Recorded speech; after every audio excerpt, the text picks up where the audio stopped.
Friends, আমরা মা মেয়ে চলে এসেছি আবার একটা নতুন ভিডিও নিয়ে। এটা ছিল দীঘার নেক্সট পার্ট ভিডিও।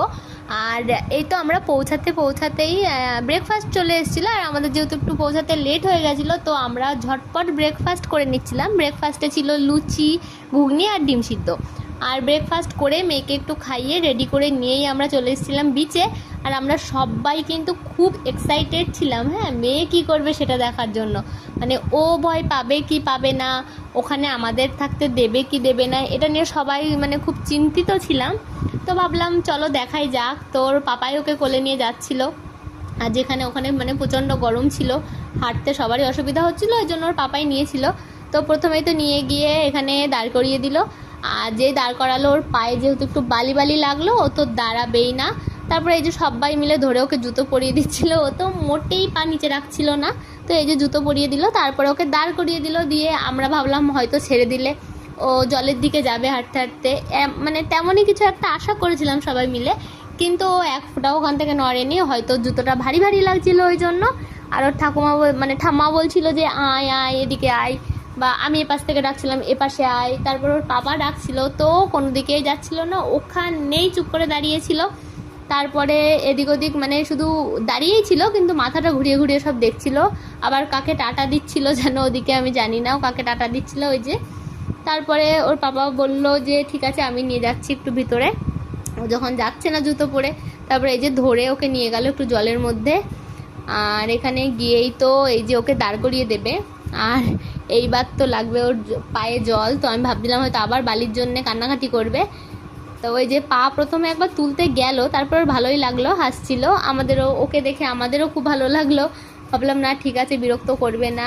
আর একটা ব্যাপার ওর সাথে হয়েছিল এখানে, ও তো যখন জলটা আসছিল তখন তো ভীষণ আনন্দ পাচ্ছিল, হাসছিল, মানে ভীষণই আনন্দ পাচ্ছিল। কিন্তু যখন জলটা যাচ্ছিল, দেখো ওর মুখটা সবাই, আর ও কেমনভাবে দাঁড়িয়েছিল, মানে ভীষণ ভয় লাগছিল হয়তো ওর।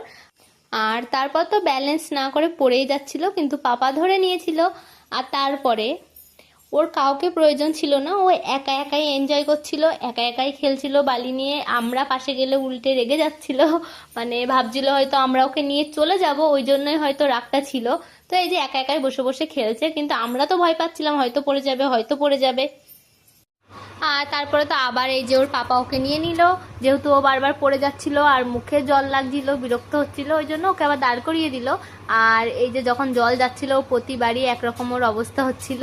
তো ওখানে যেহেতু পায়ের তলা থেকে বালি সরে গেছিলো, ভয় পাচ্ছিল, তাই সাইডে দাঁড় করিয়ে দিল। আর এখানে এই যে আবার হাঁটছিল, আবার যে জল যাচ্ছিল আবার পড়ে যাচ্ছিল, এই ওর চলছিল মানে যতক্ষণ ওখানে ছিলাম। তারপরে আমি ওকে নিতে একটু যাচ্ছিলাম ওর কাছে, তো ওর পাপা বলল না না নিতে হবে না, থাক। আর আমার বাবা তো এদিকে জলে নামবে বলে জামা কাপড় টাইট করে পরে নিচ্ছিল তাড়াতাড়ি করে।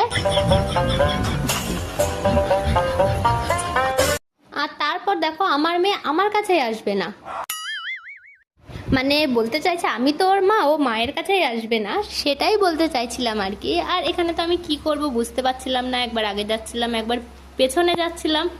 আর তারপরে দেখো আমার মুখের অবস্থাটা কেমন। আমাদের পাড়ায় একটা কুকুর আছে, ওর নাম লালু, ওর থেকেও আমার মুখের অবস্থা খারাপ।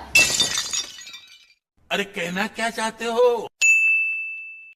না না আমি তোকে কিছু বলিনি। আর এইদিকে দেখো আমরা সবাই মিলে বালি নিয়ে একদম উড়াধুরা খেলা শুরু করে দিয়েছি, ঠিক ওই গানটার মতো। তো এইখানে এই দেখো আবার জল আসলো, আর আমার মেয়ে তো ভীষণ আনন্দ পাচ্ছে, সবাই মিলে ওর সাথে খেলছে। আর এইদিকে দেখো বাচ্চার সাথে আমরা চৌবাচ্চারাও লেগে পড়েছি। আর একটা কথা তোমাদের সাথে শেয়ার করি, যখন সব কিছু শেয়ার করছি তো ভাবলাম এটাও তোমাদের সাথে শেয়ার করি। তো আমার মেয়ে যখন থেকে না ওখানে গেছিলো, একটা লোক ওকে ফলো করছিল, আমরা তাকে চিনিও না, কোনোদিন দেখিও নি। তো ফলো করছিল বলতে হয়তো আমি তো প্রথম ভেবেছিলাম উনি বাচ্চা ভালোবাসে, হয়তো তার জন্যই তাকাচ্ছে বারবার।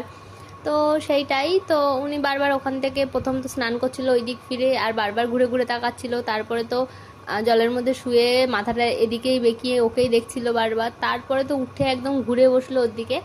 তো এরকম দেখতে দেখতে উনি খানিকক্ষণ পরে, বেশ খানিকক্ষণ পরে, অনেকক্ষণই, যখন প্রায় শেষ আমরা বাড়ির দিকে মানে হোটেলের দিকে রওনা দেবো, ঠিক তেমন টাইমে উনি ওখান থেকে উঠে আসে। আর আমরা চারপাশেই ছিলাম মেয়ের সবাই। তো উনি এসে বলল কি যে ফোনটা দিন, আমি কয়েকটা পোজ পাশ দিয়ে ছবি তুলে দিচ্ছি।